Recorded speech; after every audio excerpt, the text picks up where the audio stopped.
Boa tarde a todos e a todas, gracias por acompañarnos hoxe neste faladoiro. E antes de que me esqueza, vamos con unha pequena folla parroquial para, se non vou esquecer, para a semana que ven temos as dúas últimas actividades do ano. A primeira o mércores, que vai a tratar sobre o acceso da pornografía dos nenos máis novos e a educación afectivo-sexual, e depois, ese mesmo venres 19, temos a despedida do ano. Por lo tanto, estades todos e todas convidados ás dúas actividades. Bueno, hoxe temos un faladoiro que entronca con a exposición que temos aquí, que nos fala do futuro, da vida, do cambio climático, e de algún xeito, hoxe o que temos aquí é eso levado a unha experiencia vital trasladada ao país. E para iso contamos con Pedro Alonso, biólogo e naturalista, que no seu libro, a través de 300 páxinas en moitos capítulos, nos vai a trasladar as súas experiencias vitais na Galicia rural e nos montes galegos, non? Atoparedes desde incidencias dun rapanovo e non sei se poñer entre comillas descerebrado, como a súa aventura primeira nas CIES, ou un compañeiro a primeira vez que foi a Cantabria facendo algunhas loucuras que hoxe creo que xa non se atrevería a facer seguramente, pero tamén vades a atopar unhos razoamentos moi interesantes sobre o que fan as decisións políticas durante 40 anos nun país, como lle afectan a desestructuración da vida no rural galego e todo conleva e todo que lo conleva, tanto a ecoloxía como o medio ambiente. Ao final deixa un mensaxe un pouquiño, non sei se pesimista, non? Como dicindo que isto xa non sei se terá solución, pero dice que a resistencia individual e colectiva é a única esperanza que nos queda. Entonces, con eso nos deixa aí un pequeno facho para seguir camiñando. E nada máis, quen acompaña, pois de sobra conhecidos, Alfredo e Marta, que entre eles dous van intentar debullar con Pedro o que está metido neste libro. E nada máis, quedades con eles e a disfrutar.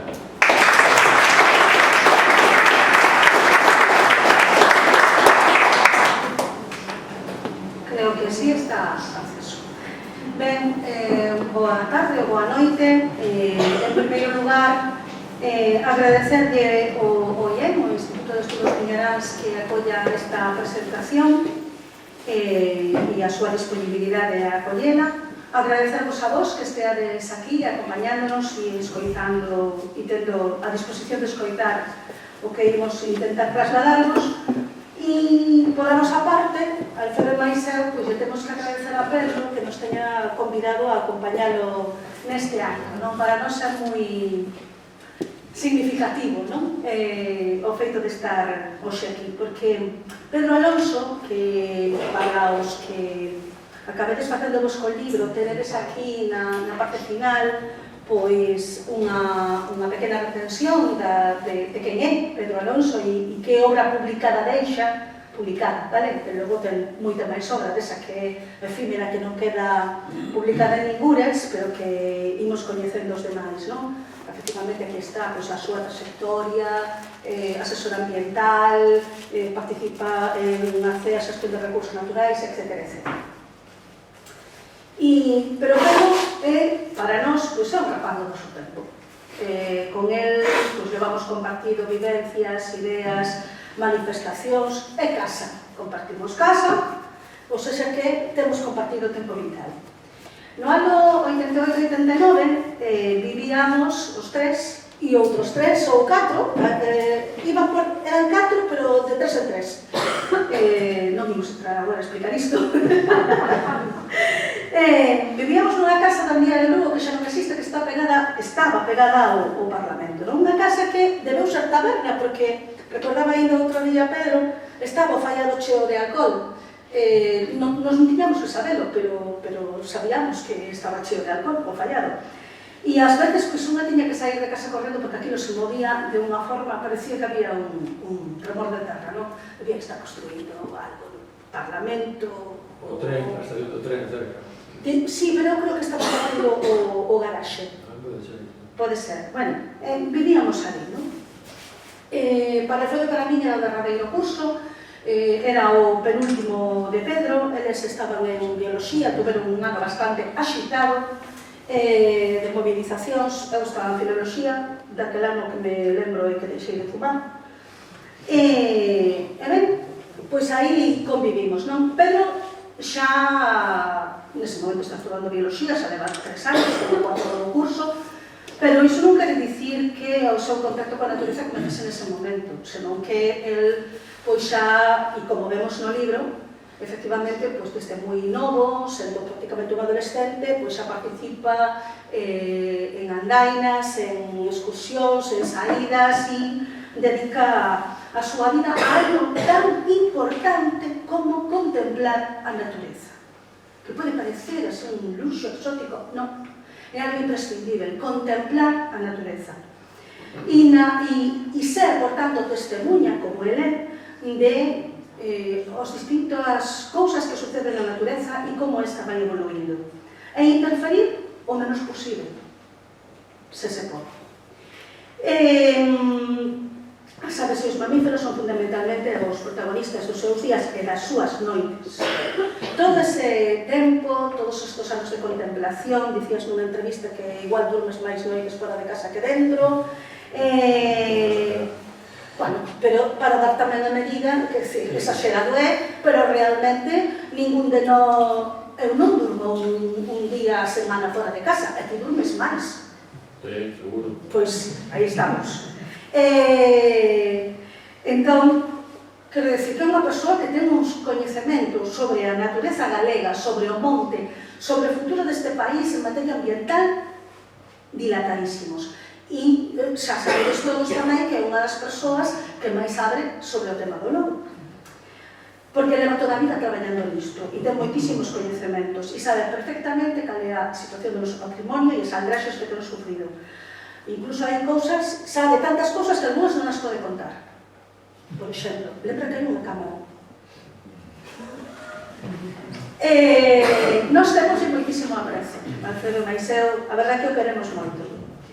E o queremos como é e por como é. E porque está tan asilvestrado como a nós. E esta é a palabra clave desta presentación, asilvestrados. E hai que estar un pouco asilvestrados, ademais, tamén vos lo digo, non? Así que para nós, estar aquí hoxe acompañando é un acto de amizade e ademais é un acto de orgullo, porque este libro di nos seus inicios que quere poñer en valor a xeración a que el pertence. O sea, aqueles que nos anos 80 estábamos rematando os nosos estudos universitarios, moitos de nos fillos da clase traballadora nos consideramos nós tamén, que tivemos a oportunidade de chegar á universidade, de formarnos e de facer aquilo que queríamos. E éramos os primeiros que conseguimos nas nosas familias. Non é un detalle menor, é bastante importante, quizáis, non? Entón, tamén sentimos orgullo, porque ao final está falando de nós, é dicir, isto é unha autobiografía ambiental, é a memoria do traballo desenvolvido durante anos e anos, pero é tamén unha autobiografía en particular, pero é colectiva, porque aquí hai moita xente, non está solamente Pedro. Entón, nós tamén sentimos moito orgullo nisto, non? Hoxe imos falar de cousas moi serias, pero imos facelo cunha persoa que veredes que non perde o sorriso e que eu creo que é fundamentalmente optimista. E como consideramos que iso é unha virtude revolucionaria, pois aquí estamos acompañados. Agora vai intervir Alfredo, un pouco para achegarnos un pouco máis a Pedro e a eses tempos e a este libro. E despois faremos un pequeno diálogo. Dai. A ver. Bueno, trouxen unhas notiñas. Pedro e máis eu viaxamos pola vida con unha cadena de ADN. Pasa aí o cadena. Sí, Pedro, o seu libro. E a cadena de ADN. Se lembrades, unha cadena de ADN é unha estrutura helicoidal unida por nucleótidos. Entón, os nosos camiños, na realidade, foron bastante paralelos. Ou nos juntábamos puntualmente, ou nos relacionaban persoas e lugares. Coincidín en moitos lugares que describe, noutros momentos ou con outras persoas e con outras actividades. mais pisando as pegadas dos mesmos lobos, na serra de San Mamede, na serra de Santa Eufemia, no Surés, en Muras ou no Candaoso, ou tamén en Curtis. Atopei Lisibia na ponte máis afastada do Navia. Contei e medín 12.000 troitas, entre as miñas pernas corrían as aguaneiras que ele escribe. Saltei as cristas das ondas dos biduídos ou nos virullos, no medio do paso dos corvos mariños que el de seguro contou. Berramos por Compostela nunca máis, ou Galiza nazón, que queiran ou que non, xuntos ou por separado. Esta é unha imaxe dos anos 80, onde hai moita xente, está Sofía, está Marta, estuvo está Rocha, está Resina, está Dani, que xa non está entre nós neste mundo, está San, está Uxía, está Moncho, está Cuevas, bueno, moita xente que posiblemente coñezades a algúns ou vos son. Seguro que Pedro tamén estaba por aí, ainda que non está na campo. É como se nun momento dado fóramos a un río, ele máis eu, e Pedro tirou para a montaña e eu tirei para o mar. Pedro nos fala da interfase, daqueles lugares que unen medios diferentes, físicos ou imaginarios, representada nesta imaxe co contacto entre estes dous seres, un mariño e outro terrestre na praia de Melilla. Interfase ou ausencia da identidade propia, como Marcos Rodríguez Pantoja, o Neno Lobo, ou como a Peeira, aquela proviña da tola que dirixía o UVA ou tal vez os licántropos. Aquela imaxe da casa do Correa fala por si mesma. O Razaloba e o amor, a distancia dos cativos co salvaxe, a vela e a besta separados por un valado que non lles impide vellar toda a vida. O Razaloba do Correa que se ausentaba 8 días cando era liberado. Lémbrame que tivo máis sorte que o lobo pitín do Caselas. O Razaloba preso por unha cadea vital que o facía doado diana das flechas daquel cativo, e que aquel día sen cadeas, cando ordearon o cativo ir por el, non dubidou en cobrarse todas as ofensas, marcándoo coa fenda dun brinco na súa orella esquerda. Non foi a yugular, quería o vivo, para lembrarlle que diante da natureza non se pode dar un paso atrás, e así o fixo. Nin se asustou do Razaloba, nin de calquera outra besta da terra ou do mar. Tampouco Pedro, cando, baixo o ollar da balea, os seus pés foi interrogado: deixaredes que o meu canto se silencie no abismo? O lobo, os ollos do lobo, o lombo do lobo, baixo o lobo polo ollo do bosco, movendo as fiairas dos teixos. Pedro invoca os eiros de Uxío Novoneira. Pedro lémbrase do lobo e de moitos outros animais do mato, dos ríos e da floresta, como a guaneira, o corzo, as bestas, o cuello, o ralo, seres modestos que conforman unha natureza minguante. Mas tamén se lembra da música.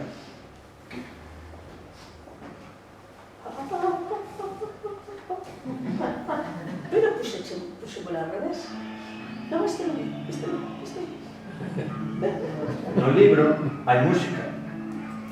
Eu fixe unha banda deseñada que trae un QR que ten que se ler con esa música. Ele esqueceu de poñer a banda sonora. Pero vamos a ver se ponemos aquí un par de cancións que tamén nos ambientan.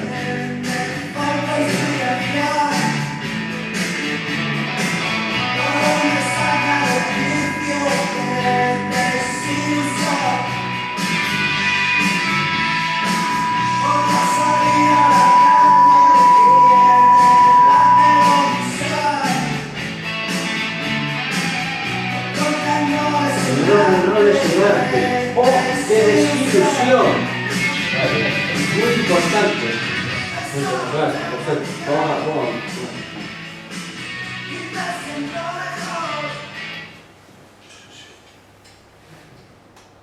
Cuidado con esta. A ver si... É que ten unha introducción bastante longa, entón... Un 38. Mais. Bueno, estamos 37 e medio. Ai, no último tempo.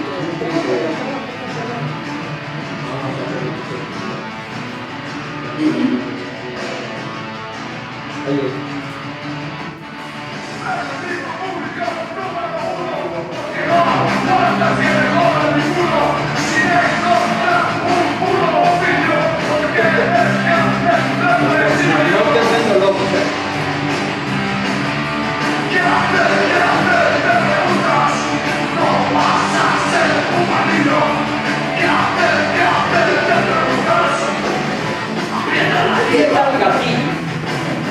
Aprieta el gatillo. Venga. Entón, agora pasamos a unha terceira canción que non está no libro, pero que dá a unha pregunta. E agora teño que poñerme aquí. E onde está? Desde o principio. Sí, esa pola desde o principio e lle das fora para que salga a letra, que non coincide exactamente co que tenían, pero nos faceron unha idea. Estamos nos anos 70, nos 77, Sex Pistols, juntando o pan marcando que do Future, non?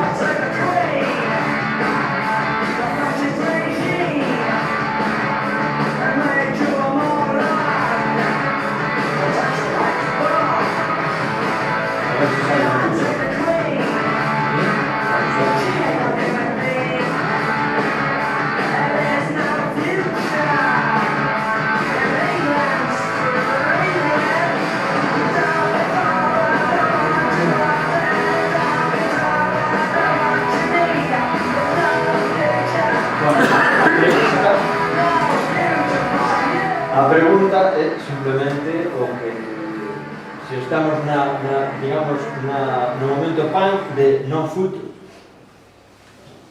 Bueno, eu escoitase, non? Sí. A ver, sí. Eu acabo de enterarme aí 10 minutos de que existía esta idea de performance, de presentación híbrida e isto, non? Pero bueno, non me parece mal. A música forma parte das nosas vidas e hai algunhas persoas que cando se enteran a súa contorna de que escoitan determinadas músicas pois sinten hasta vergoña e tal, eu no absoluto, non? Para min isto é a música da miña vida, ainda que hoxe escoito outras músicas tamén, non? E estes en concreto, os Sex Pistols, que cantáronse de No Future naquela época, e esa pregunta que ti faz, hoxe en día, é que somos un pobo e vivimos nunha terra que levamos apandando no lombo tantas veces e de forma tan intensa que a pregunta é obrigada, se existe futuro, e non podemos contestar simplemente con un sí, porque ese sí é condicional. Só existe futuro se quen estea disposta, a persoa ou as persoas que estean dispostas a levar a bandeira do compromiso o fan de maneira quase exemplar, e iso pode ser moi perfeccionista, porque hoxe en día por calquera cousa te desmontan, non? E eu sei non, porque cando hai grupos de persoas que non comparten unha opinión, pois enseguida se traducen en acusacións que buscan o descrédito, non? Pero dentro da comprensión da maior parte das persoas que son receptivas dunha mensaxe distinta, pois o compromiso exercido con vocación, con exemplaridade, e sobre todo con fuxindo do derrotismo, fuxindo do fatalismo, expondo que hai posibilidades para o desenvolvemento armónico deste país, garantindo a existencia cultural, a permanencia do patrimonio natural, pois eu creo que, claro, como non vai haber futuro. Ora, se ese compromiso se exerce de unha maneira que non ten credibilidade, pois os esforzos que, por moito que te sacrifiques, os esforzos que fagas, realmente poden que non cheguen a bo porto, non? Pero eu creo que o que se fixo desde a nosa xeración sentou, por así decirlo, unhas bases, digo humildemente, non? Pero creo que a multiplicidade que hai agora de formas nas que se manifesta o ecologismo, o ambientalismo, o pretender conservar a natureza é fruto do que outras persoas nesa xeración fixemos durante moitos anos e sin ser conscientes do que estábamos a facer realmente, non? Entón, pues a resposta é obvia, claro, é o futuro. Ben, agora sí que chegamos a esa parte da presentación que se vai convertir nun diálogo. Nos temos unhas preguntas para trasladarle a Pedro, pero evidentemente tamén vos podedes pedir a palabra e intervir, non? Entón, non deixades de faceros, se tedes alguna cousa que queirades preguntar, mentres nos seguimos con estas preguntas podemos intercaladas, porque, de feito, vou ver a serra o privilexio de facer a radeira. Eu lendo o libro, non? O primeiro que pensei é que necesitamos unha historia do movimento ecoloxista galego. Porque, bueno, eu creo que o movimento ecoloxista ten tivo e ten unha historia moi combativa. É dicir, se o pensamos ben, todo o que levamos feito dentro deste tema, o que demostra é que somos un pobo non solamente resistente, sino afouto de poñernos fronte ás cousas, non? É dicir, sempre poñemos os exemplos que son exemplos como é a loita contra a central nuclear de Xove, a loita contra os residuos radiactivos, o tema do xurelo, o boicot á caza da pita do monte, neste caso co fusil do señor Manuel Fraga, e as batallas contra as celulosas, toda unha serie de cousas que tú tamén recolles no libro, non? Por tanto, claro, eu creo que é unha obra imprescindible esta, ainda que estea feita desde un suxeito único, pero é colectiva. De todas formas, preguntoche, ti crees que sí é necesaria esa historia do movimento ecoloxista? Tamén tes esa óptica, non? É dicir, para trasladar unha historia que é moi potente.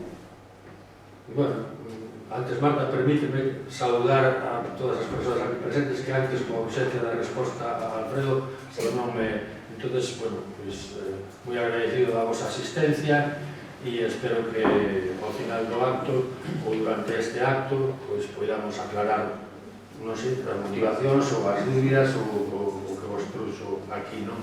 E respondendo a isto que tú preguntas, Marta, sí, claro, que sería necesaria facer unha historia do movimento ecoloxista, pero o movimento ecoloxista, igual que outros movimentos de resistencia neste e noutros países, caracteriza tamén pola fragmentación, pola división. É moi costoso ir a contra, estar a defensiva. E cando un movimento está constantemente a defensiva e ten a carga persistente dun sistema para afogalo, a propia resistencia para blindarse produce tamén visións que son difíciles de resolver colectivamente, non? Entón surxen momentos en que hai diferentes interpretacións, discrepancias que non son resolvidas correctamente e entonces conducen a divisións, non? E no movimento ecoloxista iso aconteceu tamén, non? Pero o movimento ecoloxista que eu vivín pois é un movimento que se inicia a primeiros dos 80 e que para min colectivamente finaliza na primeira década do presente século, pouco máis, non? Agora eu estou convertido en outra cousa, se chama, pois non sei, unha... Consultor. No que poido, tiro a matar. Eso está claro. Me aprieto el gatillo. Pero solo en solitario, sabes? E non me refiro físicamente, evidentemente, non? Pero no que me pasa coa pluma, ou escribindo, ou acusando, ou facendo... Pois eso, evidentemente, non o podo deixar de facer.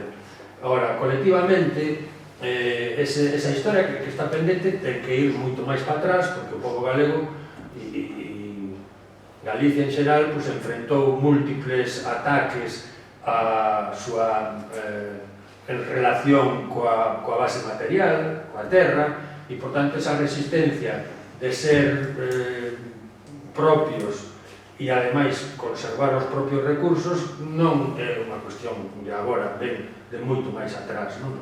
Pero as loitas que máis trascenderon foron precisamente nos anos 70, 80, 90, e hoxe en día seguimos alimentando esas loitas porque o pobo sigue, e poño como exemplo o de Altri, non? Unha cousa que se inicia con todo un sistema e toda unha institución e un poder económico apoiando, pois resulta que agora está, digo, vamos ver o domingo, que hai outra movilización, no de palo.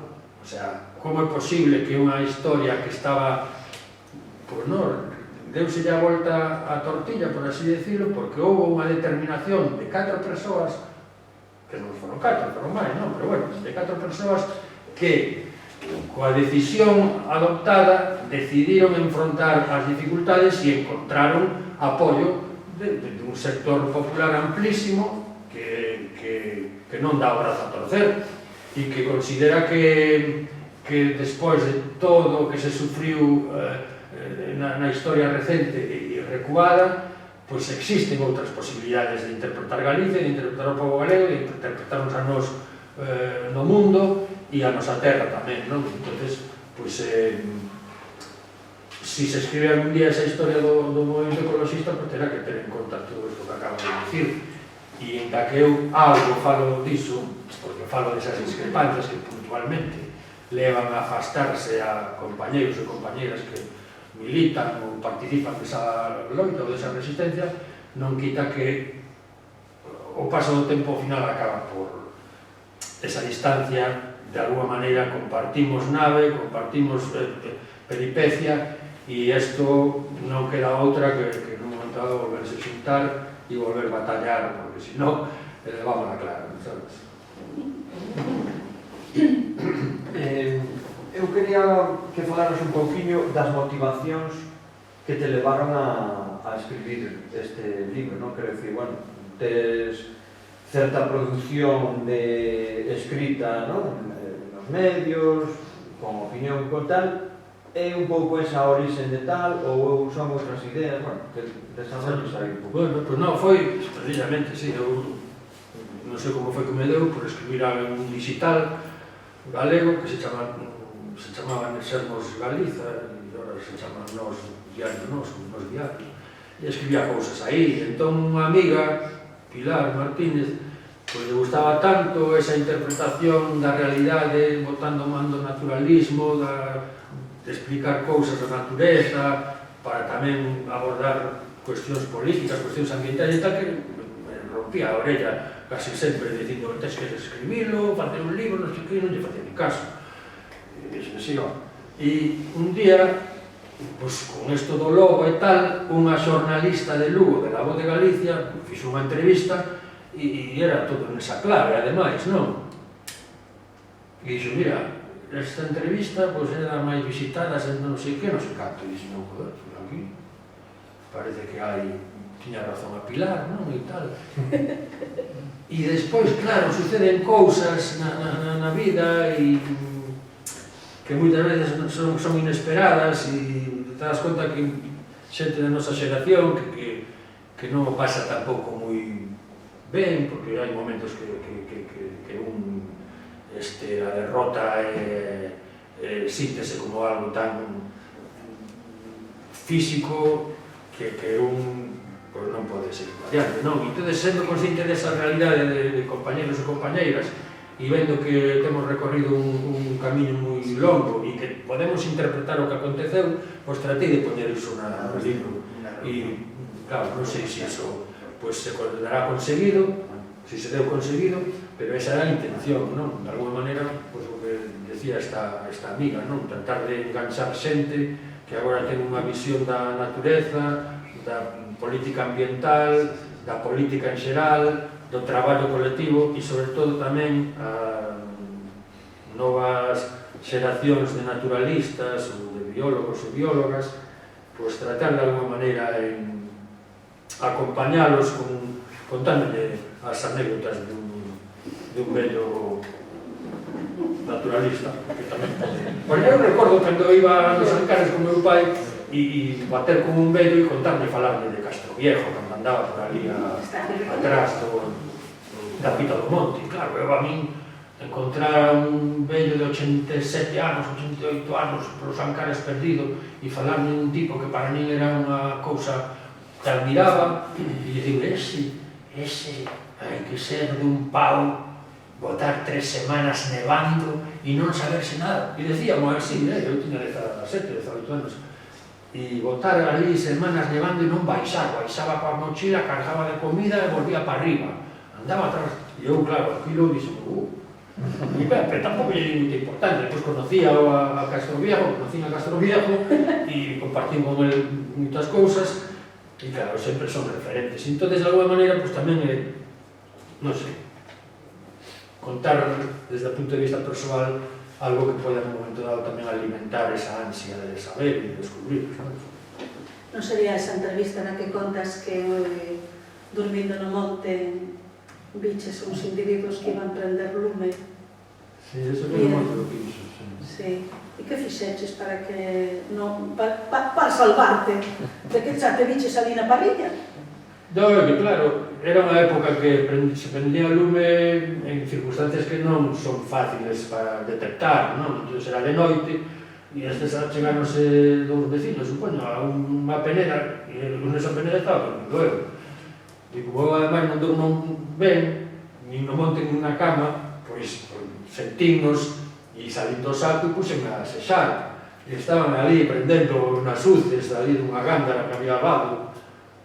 E entonces, bueno, resulta que antes de que chegaran eles, porque non chegara unha ou así, eu escoitara un lobo bear ali cerca. E sí, entonces, bueno, pues non sei, eu por bearles. Claro. A mí non me apetecía meterme no saco outra vez e se cadra, pero tampouco lle prendía, porque había moita humedad, sabes? Bueno, así, bueno, a ver, escaparon, así que sentiron.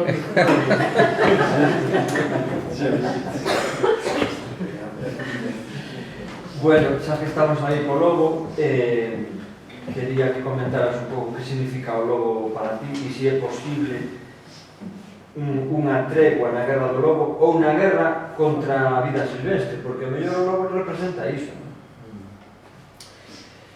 A ver, sobre o primeiro que representa para mí e tal,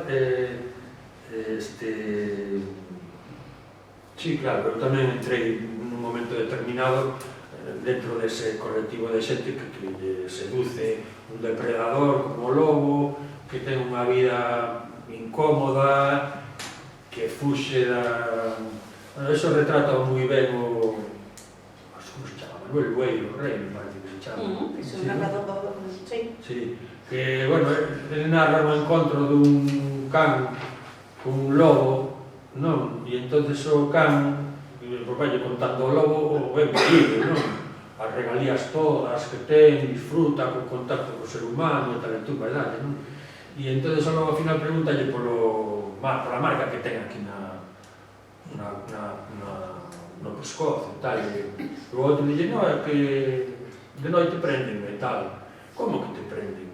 Pois eu, por todas as regalías que me des e das que me falas, non quero saber nada do que de ti nin do que che fan. E colleu, e conta o Bueiro Rei, e empezou, arrancou leguas e leguas, e desde aquela a batalla do can e o lobo, non? Desde aquela. E entón, claro, o lobo, pois, é a visión romántica e todo iso. Entón, iso lévate a estudiarlo, e eu, en concreto, pues, metíme no grupo Herba, que era o grupo no que empezamos, naturalista, bueno, en realidad empezamos na Sociedade Galega de Historia Natural, nos tempos do instituto, era eu e un amigo que se chama Fernando, que compartíamos o pupitre, con 14, 15, 16 anos, íbamos nos recreos, xa non volvíamos a clase, marchábamos para o Baliñeiro, ou para Castrelos, a ver os pasados. E entonces, hai que facerse socio destes e tal, a Sociedade Galega de Historia Natural. E Entonces, a mi padrón mira un primeiro cursiño de ornitoloxía e aí fixeme socio. Pero este Fernando chamou por teléfono, falou con Pipo, creo, que era un dos impulsores daquela da Sociedade Galega de Historia Natural, cagou ao final porque dixo que mando o recibo este, os datos estes que os mando a Barcelona. E se dixo o Pipo, como a Barcelona? Se estamos en Galicia. É que como todo se manda a Barcelona ou Madrid. Entonces, contame iso, despois no instituto, e dixo, xa non volvo máis, que vergüenza, que vergüenza. Entonces, metín eu, non? E entonces, no grupo nos facíamos excursións para buscar aves, mamíferos, peixes, reptiles, anfibios, para o Atlas de Vertebrados de Galicia, que era o que acordaste perfectamente, porque tú diseñaches dibuxos con gallego para o Atlas, non? E entonces íbamos de excursión a buscar cuadrículas de 10 por 10 kilómetros UTM, nos que se dividía o mapa de Galicia, a buscar e encherlas de mamíferos, de tal e tupa. E íbamos a Groba, e ali, no ano 83, había poldros na serra, devorados polo lobo, no ano 83, e con Tiago, con Pipo e tal, así. Pero non volví ao tema do lobo hasta o ano 89. No ano 89, pois xa a partir de aí fomos sin parar. Sin parar e é unha droga. E agora, co paso do tempo, daste conta de que non tiña moita... Pero, bueno, racionalízalo e tal. E que futuro é da guerra esa e tal. Moi malo, porque son cuestións que dependen da perspectiva con que se tomen, non? E as perspectivas son diferentes desde unha sociedade urbana que non sabe do duro que é vivir no campo a que tome unha persoa que depende a súa existencia e a súa economía e a súa regularidade, porque todas temos que pagar, en certo modo, se nos metemos en fonduras, aos bancos, a pagar a casa ou pagar o que sea. Entón, esa regularidade, cando sufres os ataques do lobo, hai moita dificultade en lograr esa coexistencia e se impón unha visión que ignora eses condicionantes, pois entón está abocado a unha guerra e cada quen reforza a súa posición, é imposible chegar a un espazo onde dialogar, que antes existía e hoxe non existe, porque están as pontes todas dinamitadas e é moi difícil, non? Entón, se me preguntas se vai haber unha tregua e tal, claro, confío que sí, que ten que haber, e de feito hai xente que traballamos para que volva a haber ese espazo de diálogo e que se poida abordar o tema do lobo sin tanta hormona, non? Sin tanto... porque a cuestión non a sufren as persoas que defenden cada posición, que nos sufren son os lobos, sabes? Que o fin de semana pode haber moita xente no campo, pero pola semana aseguramos que non hai casi nadie, sabes? E o lobo está absolutamente desprotegido, aínda que goce do máximo nivel de protección. E cando desaparecen os lobos é moi difícil demostrar que desapareceron. Ahora, cando os hai, sí, é fácil, pero cando desaparecen non é tan fácil demostrar que desapareceron. Entón, iso pasa desapercibido. E en moitos casos non sei o que está pasando. Antes dixeches que non sei como dixeches, pero que, bueno, que sigues dicindo que hai que dicir, non? De outra maneira. Pero o libro é moi contundente. Hai pasaxes dunha contundencia tremenda e que deixa moi as claras, é dicir, o entramado político que nos leva hacia nunha determinada dirección, non? Cando falas, por exemplo, pois da política de encher o monte de eucaliptos e piñeiros, dunha política destinada a favorecer empresas como Ence, todo o que hai detrás desa política, como se disfraza algunhas veces de aposta polo turismo rural, de desmantelamento do noso e, por tanto, hai, digamos, e hai momentos no que os dis moi explícitamente, falas do espolio permanente de Galicia e como nos afecta iso incluso a hora de bueno, o que se vive nós, de que se somos conservadores, de que se en Galiza non sei que. E en moitos casos, pois, lendo o libro, queda claro, é dicir, que aquí hai unha política de colonialismo. Sigue habendo unha política de colonialismo, de espolio do territorio, non? O sea, que estamos nas mesmas, capitalismo bello, neocapitalismo que decía Sarkozy, pero sigue a mesma política de espolio, non? E este verano tuvemos unha situación crítica. Sí, O fondos un pouco máis disto. Sí, claro, eu decidín que unha parte importante da nosa vida como ecologistas e como naturalistas foi o combate nos primeiros anos 90 contra dous proxectos de celulosas e co que iso significaba de eucaliptización do territorio. E entonces esa época, a cabalo dos 80 e dos 90, nós non éramos conscientes do decisiva que era, porque nós éramos adolescentes ou estábamos entrando na madurez, estábamos facendo as carreiras ou acabándoas, dedicándonos ao naturalismo, ao ecologismo e todo o rollo.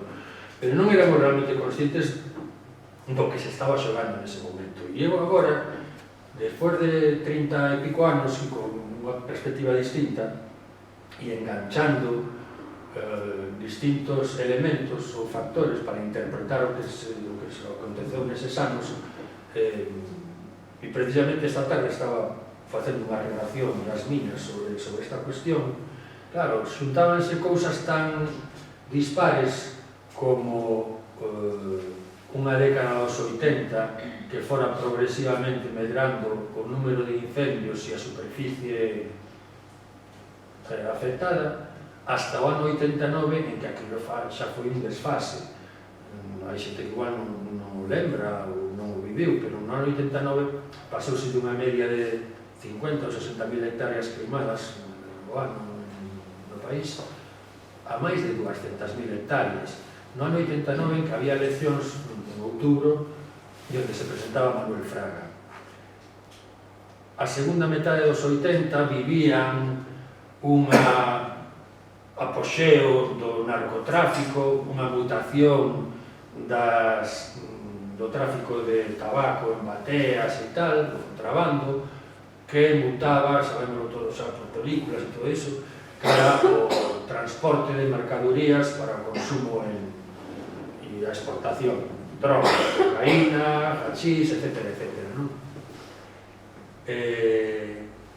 Falábase tamén neses anos, fins dos 80, que estes narcotraficantes, que moitas veces estaban en connivencia con cuarteles enteiros na Guardia Civil, que prendían lume no monte para que a Guardia Civil tuvese unha excusa e pudese deixar os cuarteles, salir para fora e deixar paso expedito na Veigamar para que se desembarcase. Coincidía tamén a primeiros dos 90 a elaboración dun plan forestal porque a Directiva Europea de Abandono de Terras Agrarias encontrara en Galicia, o norte ibérico, un lugar importante onde impulsar o forestalismo, non? Entonces, claro, o que non podía era a Comunidade Económica Europea era destinar un feixe de millóns de pesetas daquela a fornecer de cartos a un sistema podre, non? Un sistema descontrolado. Entón se inventou o plan forestal naquela época que coincidía ademais con dous proxectos de celulosas, que era un de Eurogalicia Forestal, que era promocionado entre outras pola Sociedade Quío, e outra por o proxecto de Papelga, que era máis que nada de coníferas, non? Pero bueno, o de Eurogalicia Forestal era de eucaliptos e era para as Pontes ou Pontedeume, non? Entonces, todo iso xuntábase ademais cunha época políticamente convulsa e conflitiva porque había un movimento armado en Galicia, que era o Exército Guerrilleiro do Pobo Gregoceiro, non? Entón, si desde o punto de vista ecologista, que o sabía, te movías dentro desas coordenadas, eras acusado automáticamente de estar detrás do terrorismo e todo eso, sabes? Porque la eucaliptización e as celulosas eran utilizadas por precisamente o poder que as impulsaba para, de alguma maneira, facer a electroforese social.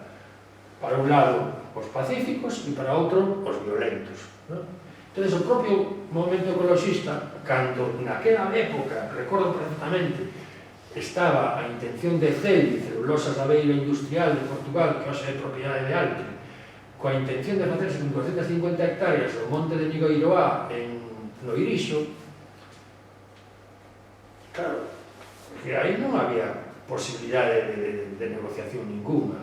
Entón, hubo persoas que recurriron a iniciativa propia, ademais de outras iniciativas sociais, multitudinarias, manifestaciones, etc. Iso cortase no libro, hubo xente que arrancou os 20.000 ou 30.000 eucaliptos que se plantaron e acabouse o conto, sabes? Entón, dali a X meses, pois Celvi renunciou, emitiuse unha declaración completamente negativa, etc. Pero neses anos era tal a expresión do que ti describes acertadamente como espolio colonial do punto no sector forestal, que claro, aquilo non había outra. E nós éramos xente que non tiñamos capacidade para interpretar nese momento o alcance de todos eses movimentos, non? O alcance de todos eses movimentos, porque era unha época moi oscura, en que había, se recordades a foto de Feijóo, pois había relacións, había permeabilidade entre esas persoas próceres locais, moviñeiros, chamolleu, movían a fariña, con políticos do Partido Popular, que na serie esta fariña, pois retrata como Fernández Albor reúnese en Viana do Castelo, non me acordo de Ponte de Lima, non sei de, con estes para que volvan e tal e tu medalla, non sabes? O sea, entonces a pregunta, claro, é obvia, non? O sea, isto que se retrata no libro hai que de alguma maneira describirlo con contundencia, porque a realidade se tú a ignoras como pasou, non? E a suavizas ou o que sea, pois estás condenado a repetir os mesmos erros. E hoxe en día as cousas hai que dicirlas polo nome, o que queren é desbandallar o país para seguir facendo caixa. E a única maneira de facelo é cortocircuitar o pouco que queda do rural galego, o sector lácteo, as vacas, convertirlo nun eucalital, incluso sin importarlle o risco de custe en vidas humanas despois do que aconteceu este ano. Porque mañán, e aquí hai unha exposición que dá e hai que felicitar o Instituto de Estudios de Miñoráns por ter esta preocupación, mañán cambian as circunstancias climáticas meteorolóxicas e arde toda a mariña. E arde toda a mariña con carreteriñas, con estradiñas, cubertas a ambos lados de eucaliptos, de masas de eucaliptos inmensas, e atrapan a calquera, e como pasou hai 20 anos con aquelas dúas mulleres en Cerdedo, que escapaban fuxadas. Entonces... En Chantebrito. En Chantebrito tamén. No, de Chantebrito. No, de Chantebrito. É necesario. Claro, pero é necesario, efectivamente, plasmalo. E non chega tarde, quer dizer, chega, é verdade que ás veces as cousas tamén, é dicir, tinis, éramos moi novos, pero ás veces tamén fai falta perspectiva do tempo para decatarse do que significan realmente algúns movimentos, non? E entonces, aí ven a importancia, non? De que quede plasmado por escrito porque nos axuda a interpretar o tempo actual. E non estamos en calquera momento, é dicir, efectivamente, o domingo temos unha movilización, estamos nesta loita neste momento e é imprescindible, non? E tedes alguna pregunta? Alguén de vos? Sí, veña, cura. Sí, tes alguna pregunta? Sí, veña. A mí, cando sempre o falaba eu no grupo, non? Que me chamaba moita atención o do minifundismo, que ti o describes, non? Non sei, chamou a atención como describes, que debido á presión tan, interpretei, non? A presión tan forte do sistema, como que a salida era máis individualista, non? Quero decir que estaba o Grupo Erva, estaba a Luita Verde, estaba a Sogaima, estaban os de hábitat, todos os, non? Eu sempre teimei que era mellor estar xunto, que era mellor ser só unha organización con distintas delegacións, non? Pero nunca foi posible, sempre fomos individualistas, pequenos grupos, algúns de mellor 3 persoas ou así. E, bueno, chamoume a atención agora como describes ti, que o interpretas ti, non? Que a resposta sería por esa presión tan forte do sistema. Eu dubido que sexa esa razón, non? Eu non me refería a iso, Hércules. Ah, non? Ah, pois entón interpretei. Referíame que a presión do sistema aboca a división, pero que o nacemento destes colectivos ecologistas surxen a mediados, a principios dos 80, independentemente. O que se lle chama José Pérez Moreira, un dos impulsores daquela época da Asamblea de Grupos Ecologistas Naturalistas de Galiza, profesor de grafoloxía, chamaba nebulosa ecologista, non? Porque é unha nebulosa que materializa e cristaliza neses grupos, procedentes todos do mesmo punto común, que é a inspiración de Félix Rodríguez de la Fuente e todo o que eso determinou, cristaliza en distintos lugares en grupos e colectivos. Despois, por unha cuestión simplemente existencial, generacional, etc., os grupos van esmorecendo, non? E había unha idea que se propuxo nunha das asambleas de grupos ecologistas naturales, que era tratar de facerle frente a esa dinámica de esmorecemento, tratando de fusionar os distintos colectivos en comarcas comuns, non? Pero eso non foi atendido. E iso é onde eu digo que as distintas visións dentro dun colectivo ou dentro dun conxunto de persoas que ten que resistir conduce a exacerbar ou exagerar as diferencias, non? E que ao final se tense tanto a corda que se produzan divisións. E referíame a iso, sabes? Pero, por suposto que esa división fundacional é natural, porque saliu así. En Ribeira montaban un grupo 4 personas e en Navia de Suarna unha persoa sola, que era Tanae, que só era unha persona, Manolo ou de Goncabana, sabes? Entonces había grupos de 3, de 4, de 1, de 10, de 15, pero era natural e todos tiñan en común que iban dar a Asamblea de Grupos Ecologistas Naturalistas de Galicia. E mesmo a DEGA e a Sociedade Galega de Historia Natural, que eran os grupos potentes daquela época, confluían tamén na Asamblea de Grupos Ecologistas Naturalistas, en que llevaban unha vida distinta e unha estrategia tamén distinta, porque eran a nivel de todo o país e, por tanto, tiñan a súa perspectiva de crecemento e tal. Pero, bueno, non me refería. Outra teima, outra realidade que había era das mulleres, non? Que me estaba agora aquí mirando, que estamos 3. Poucas máis éramos, Sí. Estamos 3, que mulleres, Sí, sí. Como interpretas iso? Por que éramos tan poucas? Non sei, porque o naturalismo non pegaba moito naquela época. Ahora, en cambio, é totalmente distinto. Ahora vas a calquer colectivo naturalista, ornitolóxico ou tal, e hai bastantes máis, hai unha proporción diferente, pero daquela é verdad que non había... Non sei por qué. Igual se fora Felisa, pues igual, non sei. Non pode ser.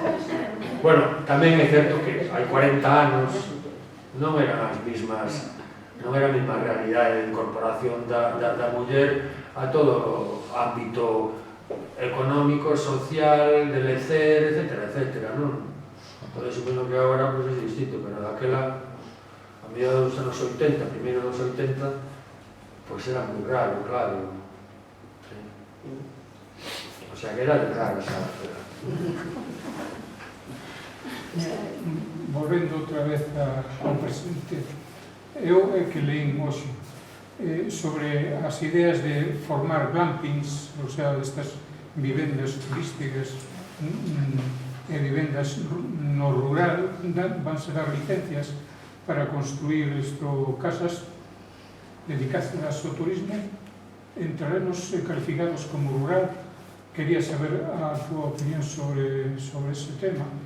Non será un traslado hacia o turismo perjudicando a naturaleza? Por suposto, claro, sí. Pois ven a noticia hoxe ou ayer. Pero que todo iso é como nichos de negocio, non se conciben como resultado de un crecemento equilibrado dun sistema económico.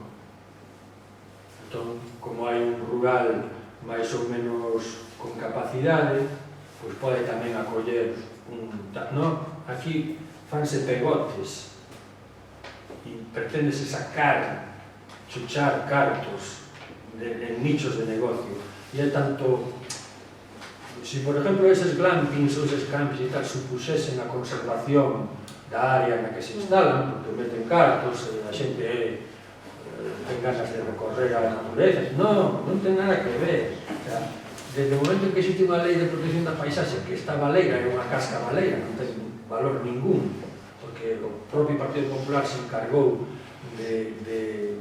no decreto que desenvolve esa lei restarle calquer capacidade de intervención real.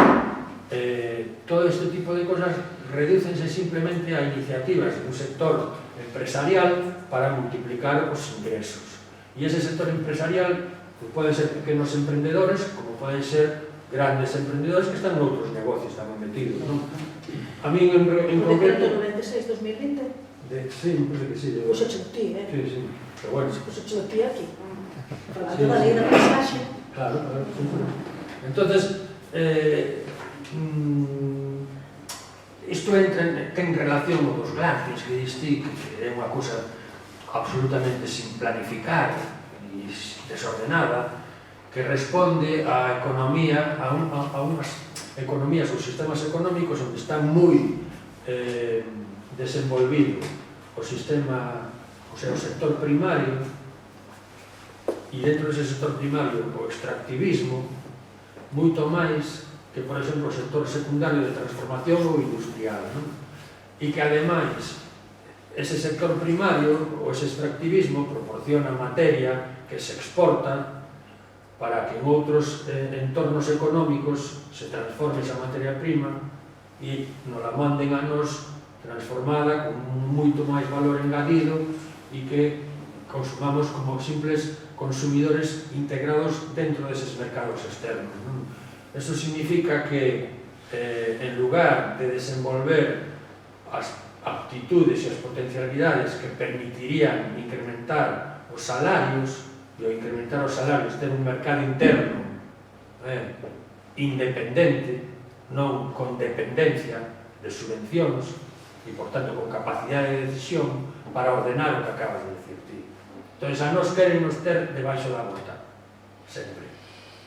Para que? Pois para desenvolver ese tipo de proxectos que son algúns máis e outros menos expoliadores, pero que expolian porque non representan unha sinerxia no sentido de conservar onde se instalan, sabes?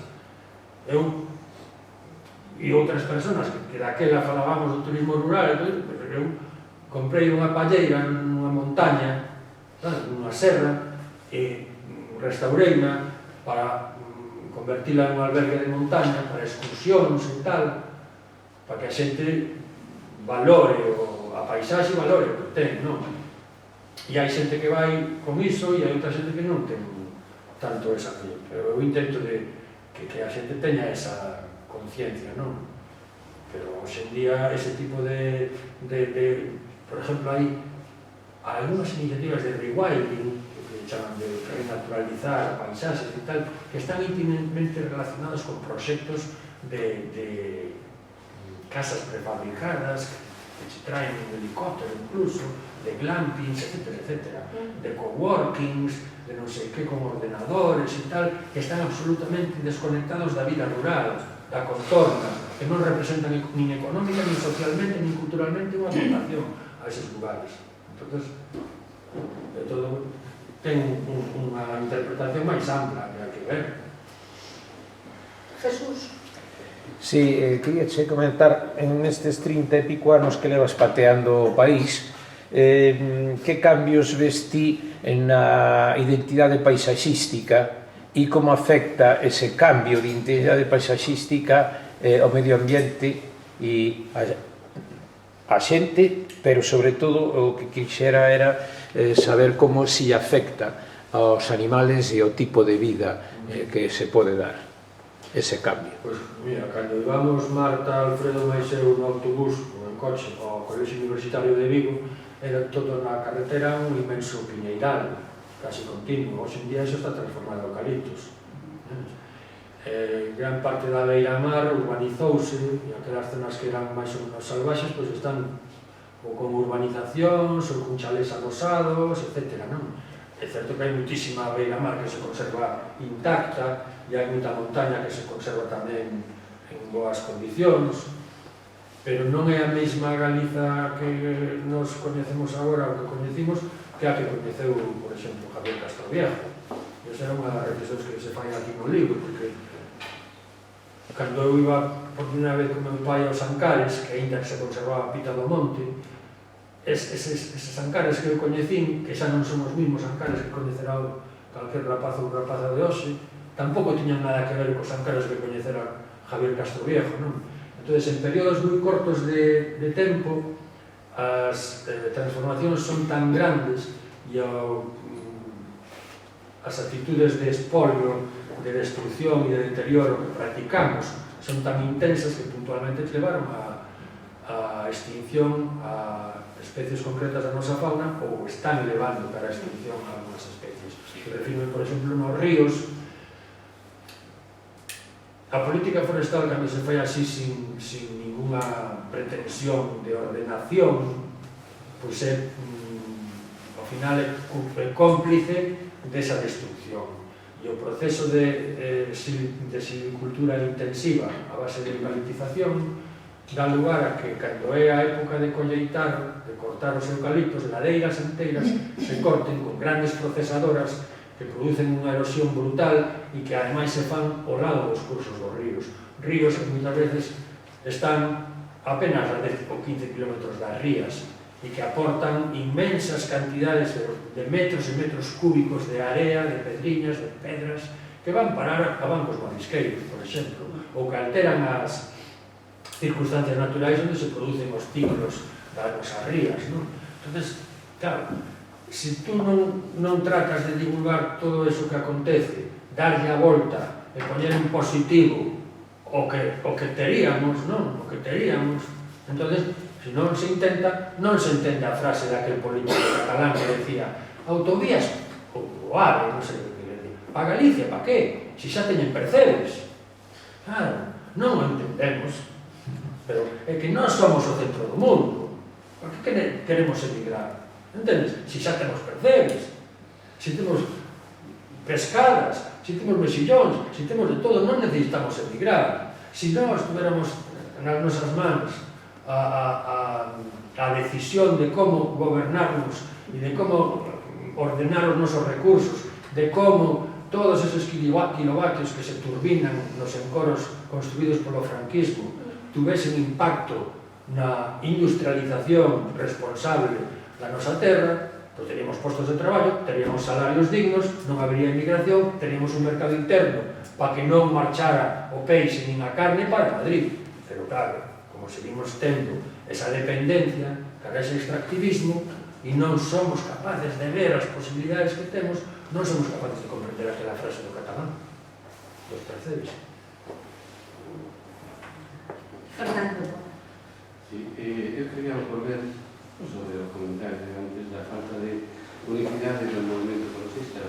Quería comentar, bueno, señalar dúas cuestiones. Unha, que, por lo menos antes, o nacemento de grupos era unha cuestión. O movimento ecologista tiña unha característica de localidade moi grande.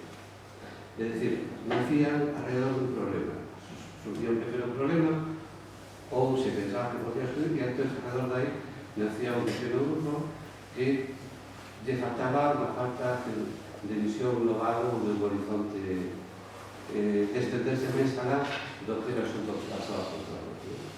E aí, entonces, a falta de necesidade de alcanzar niveles de organizaciones máis altos.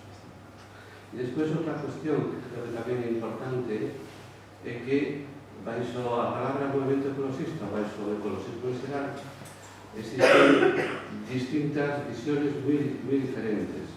É dicir, temos grupos que se definen como naturalistas, grupos que se poden definir como ambientalistas e grupos que se poden definir como ecologistas. E as tres palabras son moi diferentes. ¿Sí? E teñen objetivos distintos ou teñen intereses diferentes. ¿No? E entonces eso tamén pode ser unha das cuestiones que marca esa falta de unidade. ¿No?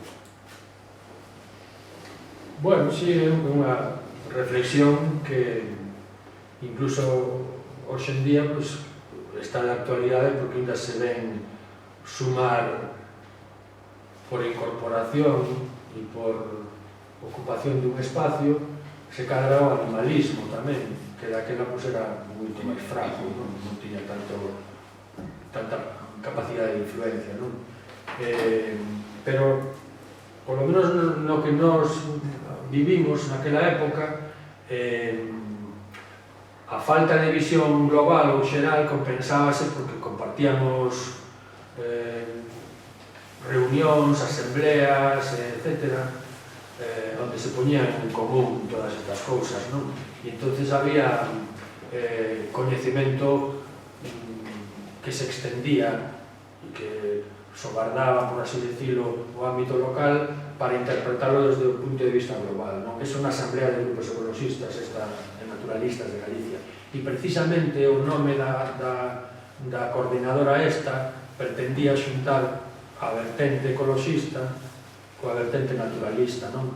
Había xente que nos metimos ao ecologismo desde o naturalismo, porque era a única posibilidade de defender a lagoa de Budiño, de defender a ría de Vigo, etc., etc., non? Entón, tiñas que ser, por coherencia, ecoloxista.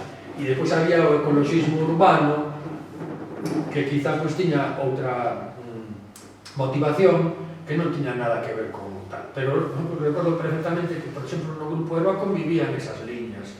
E había o ecoloxista máis urbano, e había o naturalista e a persona máis entregada á ornitoloxía de unha maneira como a de hoxe, non? Ansiosa e tal, pero convivíamos e facíase unha estrategia común dentro do que cabe, sabes? Non creo que iso para nada fora a razón que explica a implosión daquela época.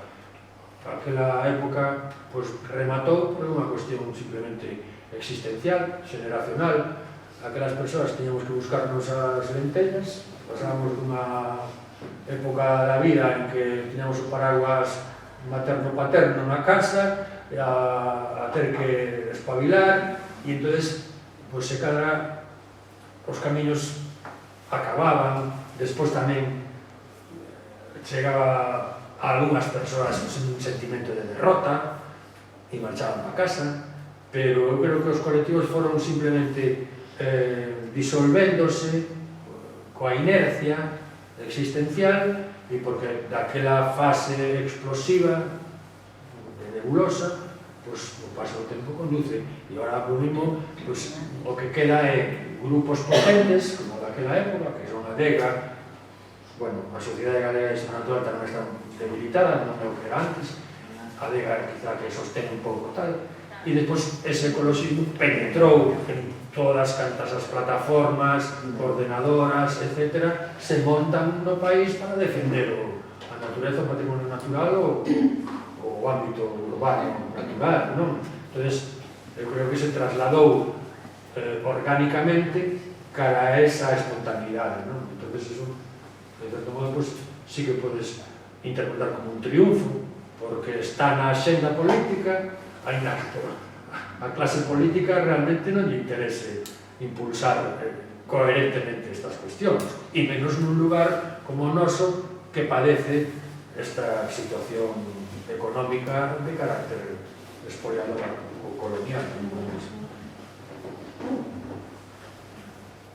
Antes falou este compañeiro que un tema que a mí non acabo de entender, que é como o tema animalista, que parece que distorsiona todo isto, que veo a esbardallar, a esborrallar todo isto, hasta teñen partido propio e non poucos votos, certo? E que nos vemos nas vilas e tal, nos colectivos ou xente que se define así e que eu teño moito cariño a moitos deles, non? Pero, por exemplo, ni se se ocurra mellor falar mal de, pois eu que sei, non son gatos callejeros, son colonias felinas, por exemplo, non? Claro, entón, como distorsiona todo isto? Como vedes se se pode chegar a esta xente? Ou se están fora ou non lle interesa e tal? É un tema que a mí, por lo menos, resultame curioso. Eu tamén veño desa época actúa, non? Son moi certo a ti, pero, por certo, a Queen viviu moitos máis anos cos Spirstos, Por certo. O sistema sigue aí. Non lle acabo de ver moito aquela Non sei. a Rhapsody in Bohemia esa. Xa, pero Non me gusta. No, digo a Queen, no. A Queen, que o que sería aquí. O que sería aquí, pero era Queen. Os espíritos eran unha putaxa tamén. Quiero decir que sobreviviu Eu de que referías a Queen o grupo. Sí.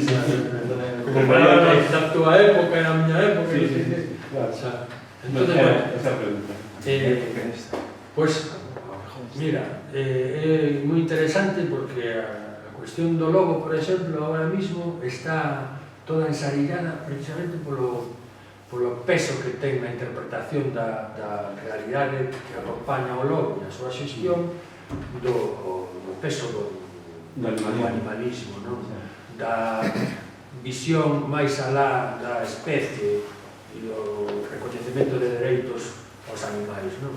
Isto do recoñecemento dos dereitos dos animais non é unha cousa de agora. Mira que ven da época de Oxford, un grupo de investigación en Oxford nos anos 70 ou 60, importantes investigadores, filósofos e filósofas que se dedicaron a isto, e que entonces a partir de aí naceu o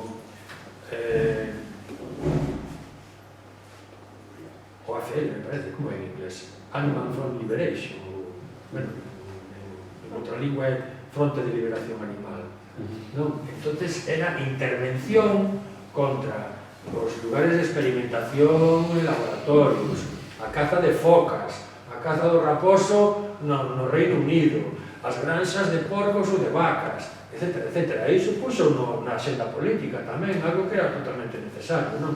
Agora, isto alcanzou un nivel de influencia política, porque é un nicho político de votos electoral que fai que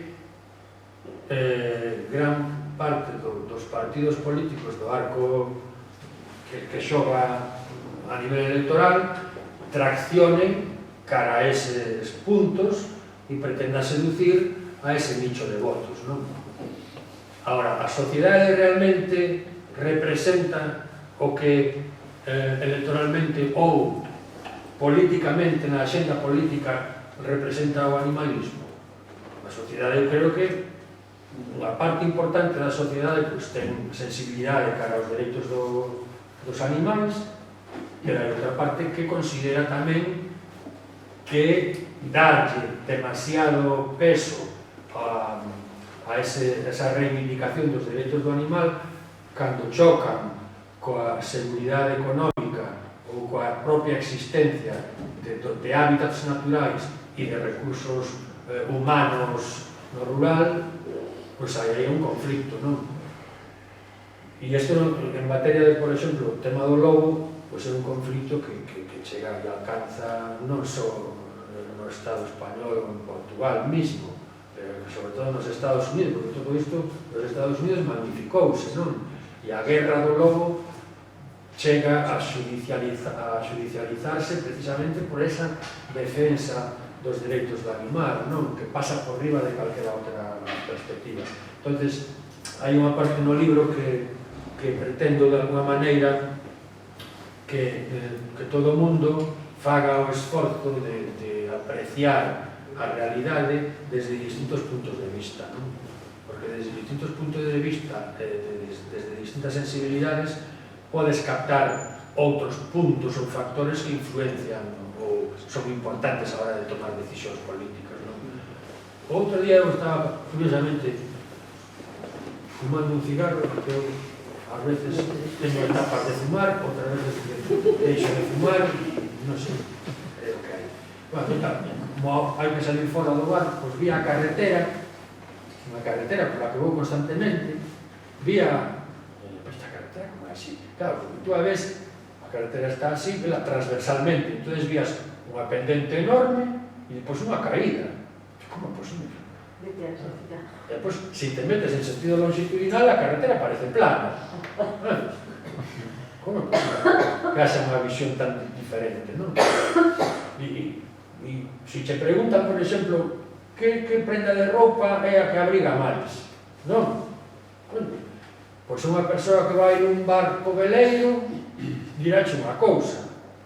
Unha persoa que sube unha montaña de 8.000 metros sin humedad dirache outra. E un que vai nun campo de Castela co tractor sin moverse para nada, tamén se dirá que a mellor prenda non ten nada que ver con as anteriores, porque non teño humedade, non me teño que mover, etc. Entón, eses esforzos de empatizar con distintas realidades permiten apreciar, e nesto do lobo é fundamental, sabes? E eu creo que as posicións que agora mesmo definen ese conflicto, e unha delas o animalismo extremo, por así decirlo, pois non axudan a resolver e, por tanto, a beneficiar a propia especie. E como isto, logo, en outros campos que tamén existen por aí, sabes? Non sei se che respondimos así, porque... Mas ben divaguei, non? É complexo, non? Ben, igual podemos achegarnos xa ao feche, pero antes diso, eu quero facer tamén un comentario sobre o libro. Hai algún momento nestas notas que punto mal que digo que, bueno, que ainda que eles son biólogos e eu son filóloga, temos en común o conservacionismo, que non o conservadorismo. Entón, iso implica a lingua, non? E a lingua tamén está presente no libro. Desde cando falas de que a chegada da tua avoa a casa significou tamén entrar a lingua galega dentro do fogar, e vivan as avoas, decimos, daquela, ou cando ese artigo que recuperas, non? E que neste caso sí que pos expresamente que fora publicado anteriormente nos Sermos, que ten moita carraxe, non? E cando falas de que algúns quixeran o noso idioma velo varado como varan as baleas nas praias, non? Entón, está cheo de carraxe. Entón, tamén ese cuidado que pos, moitas veces incluso na escolla léxica, hai un momento, por exemplo, no que usas a palabra abacelar, que incluso te paras un momentiño para explicarnos o que significa, por que usas esa palabra, de onde ven, non? Efectivamente, é a contemplación da natureza, pero iso implica tamén a nosa lingua, non? E conservar a natureza e conservar os seus nomes, é moi rico, hai parágrafos en que, por exemplo, ademais te recreas na toponimia, porque eu creo que a palabra é que te recreas. Entón vas citando microtopónimo por microtopónimo, non temos nin idea de que lugar está falando, pero esa sonoridade que vai acumulando en cada un dos topónimos que xunta, pois encántanos, non? Entón, eu creo, ademais, vistes antes, non? Bueno, primeiro, debe ter unha memoria espectacular. Non? Esa é a impresión que nos causa, por lo menos a que me causas a mí. Estou espantada porque eu son incapaz de recordar tantas cousas. E logo tamén que é unha persoa culta, é dicir, que non se limita a súa área de coñecemento. Claro, cita poemas, cita escritores, vemos que lee máis cousas que ensayo científico, non? E iso fai que, eu digo aquí, que se recrea na escrita. Outro diría, ten vontade de estilo, non? Entón, para demostrarlo, e porque me gustou moito, antes che dixen, queres ler ti? ou leo eu os fragmentos que seleccionei aquí co asterisco? No, leo ti. A mellor vergonha. Non quero decir, é unha parte moi importante, porque ás veces importa o que se di e como se di. Porque se chega a nós e nos toca o corazón é polas dúas cousas. Podería pasar horas dentro desas grandes cápsulas do tempo. Son como enormes cámaras hiperbáricas onde un pode regular a presión existencial. Ali, baixo un teixo ou un acibo, escudriñando o río desde a altura, atento a calquera movimento ou murmurio. Familias enteiras de porcas cos porquiños teñense sorprendido da miña presenza no medio do seu carreiro. Dese que soan danelas, os corzos e, de cando en vez, as lobas. Paran, ventan cos fociños erreitos cara ao universo, berran contrariadas e arrodean o sitio onde, plácidamente, contemplo a vida do bosque.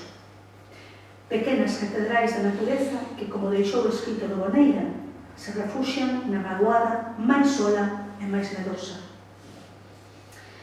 Si, podo desfrutar deses momentos. E podería desfrutar aínda máis. Pero non quero sorprender a esas lobas e que elas me descubran a axexar. Prefiro deixar que sigan sentíndose seguras, blindadas na fondura do bosque, sabedoras de que ningún ser humano as pode importunar. Hai que saber parar.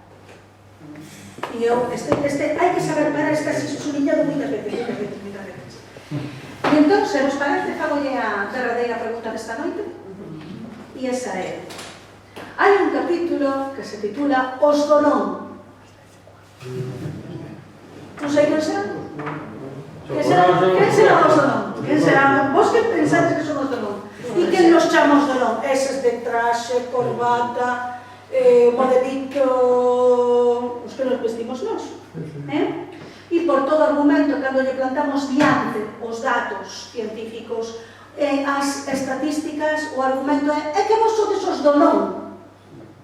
Os do non. Os do non vamos a estar domingo en Compostela, que hai manifestación contra a Altri, porque somos os do non e non queremos Altri no corazón de Santiago. Por iso quería acabar con esta pregunta. Vedes medir, non? E conta unha cousa moi interesante, Pedro, o importante que son os do non. Por que foron tan importantes os do non cando falas dos do non? Dasnos un exemplo material da importancia da nosa existencia cando a autopista Apenó e o traballo que ti fixeches aí. Hai no libro un conxunto de contos máis breves e tal, que son algúns anécdotas, outras son reflexións e tal, pero este en concreto é moi práctico, non? E chamas os do non porque resulta que cando estábamos traballando Jordi, un amigo desta época de Erva e tal, que agora é catedrático, e entón estábamos traballando e salimos un chollo que era, daquela levábase moito estos dos puntos negros das estradas, puntos negros por atropelamento de fauna. Entón había que ver a permeabilidade e a accidentalidade de unha autovía en Burgos ou por aí adiante. Non, en Despeñaperros, unha autopista, unha autoestrada, e outra que era a autoestrada do Atlántico entre Compostela, entre Santiago e Coruña, non? E esta facía unha cosa. Entón, pues necesitamos saber os pasos elevados e os pasos subterráneos, o mapa, localizados. Entón fomos a Coruña, a Ourasa, a falar coa xente esa. E estamos esperando e de repente aparece e traemos unha carretilla, un carretillo cargado de tochos. E empezamos a ir a sacar os tochos estes e eran os planos orixinais da autoestrada. Os planos orixinais. Entón empezamos a ver os planos. Digo, mira para que e botamos ali non sei canto tempo, pero sen cortar as 2 horas ou así. Pasoume despois, anos despois, unha cosa parecida no Invernadeiro con Manolo Piedrosa, que marchou a muller e a filla agora, sobre o Invernadeiro, pero bueno, despois hai tempo tamén o outro. E entón empezamos a mirar os planos todos do sector Santiago-Coruña e había, me parece que 5 pasos nada máis.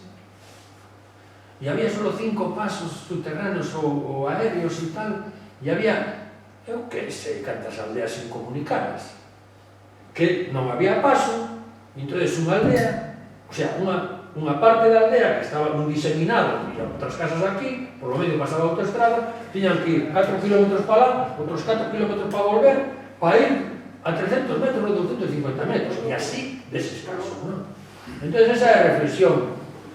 Se non existise daquela un colectivo de persoas afectadas que trasladasen a súa queixa, que se magnificase esa queixa a través dun partido político ou dunha agrupación política como que daquela había, que era o BNPG, e se cadra, se non existise tamén unha resposta decidida de outro tipo, como a que houve, autopistas do Atlántico, e, por tanto, o partido político que gobernaba non tería tomado a decisión de convertir a autopista do Atlántico naquela, na máis permeable de todas as do Estado español hasta ese momento.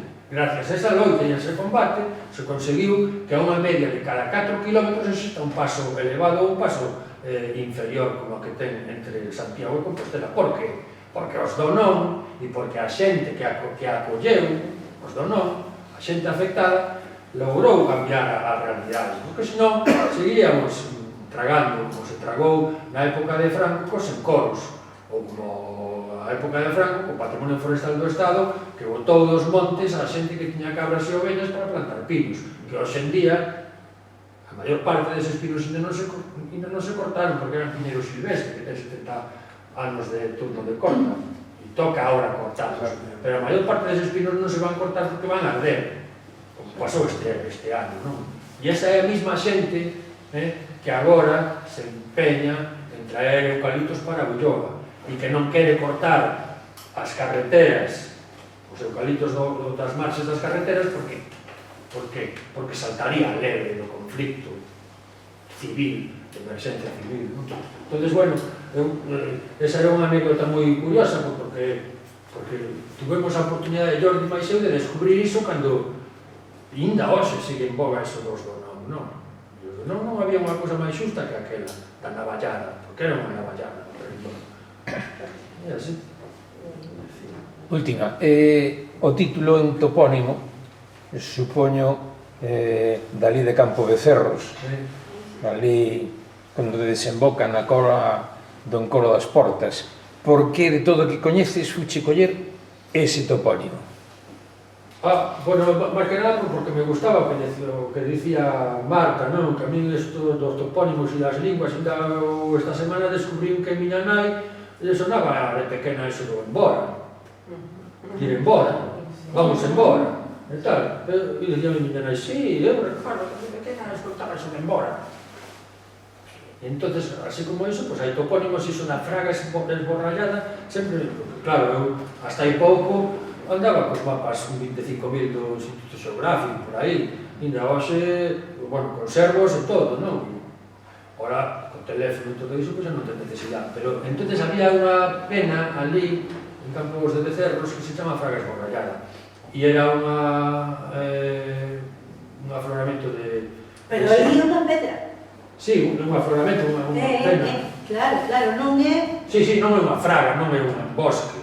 Unha fraga chamase, bastes fragar, dícese cando caes por un acantilado, unha fraga. A fraga de Brasalite, ali no Llerés, é unha gran peneda que lle chaman fraga. E por contaxio, como se conservan as fragas, as bosques onde hai fragas, pois por contaxio se chama fragas as carballeiras ou o que sea, non? Pero isto é unha pena, non? Entón, na fraga está cuberta polo encoro máximo nivel, o encoro das portas tapa esa pena, non? E cando se descubre, a pena cada vez máis esborrallada, que xa lle chamaron esborrallada porque ali igual sacaron lousas para teitar ou lousar as casas ou o que fora, non?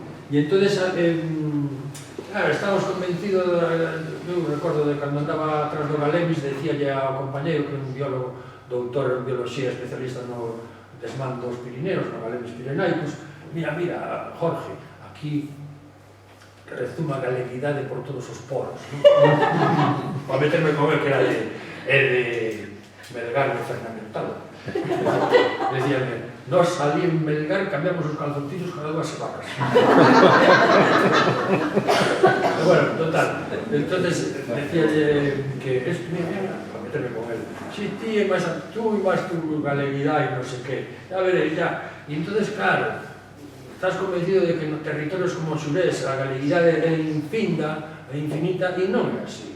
E pedazos e cachos e sectores da nosa cultura e do noso territorio van desaparecendo. Entonces, a fraga esborrallada que aparece e desaparece co paso do tempo en función dos intereses dunha hidroeléctrica, pois creo que é unha boa metáfora para falar dun país que se non poñemos entre todos e todas o noso esforzo, pois se esborrallará. E agora, se queredes, teño unha caixa aí de libro. Efectivamente. A axuda dunha promesa xa realidade do naturalismo e da biología que me vai axudar aquí a vender os libros. Bueno, moitas grazas, Pedro. Creo que, bueno, hoxe vamos un pouco máis sabios e concienciados. Nada, moitas grazas.